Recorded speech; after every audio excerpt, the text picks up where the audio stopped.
SIR প্রক্রিয়ার অন্যতম উদ্দেশ্য যদি থাকে ত্রুটি মুক্ত ভোটার তালিকা তৈরি করা, তাহলে বলবো প্রথম চোটেই হোঁচট খেয়েছে নির্বাচন কমিশন। কারণ যে তালিকা বেরোলো সে তালিকার পরতে পরতে ত্রুটির চিত্র বিভিন্ন জেলা থেকে সামনে আসছে, আমাদের কাছেও অনেক এইভাবে তথ্য উঠে আসছে।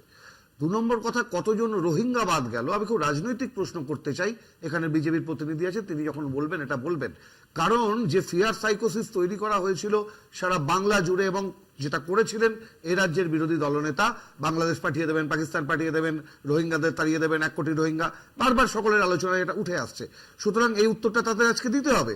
এই ভয়ের আতঙ্কটা তৈরি করার ফলে যে ঘটনাটা ঘটেছে, তার ফলে কিন্তু এইটা সামনে এসে গেছে যে অতি তাড়াহুড়ো করে একটা ইলেকশন গোয়িং স্টেটে এসআইআর কাজ করতে গিয়ে যেভাবে মুখ থুবড়ে পড়েছে নির্বাচন কমিশন, পরবর্তী সময় মহামান্য আদালতের হস্তক্ষেপ হয়েছে।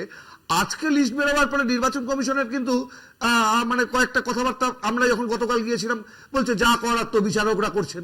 আরে বিচারকরা কি লিস্ট তৈরি করছেন নাকি? এখন বিচারকদের ঘাড়ে বন্দুক রাখার চেষ্টা করছেন।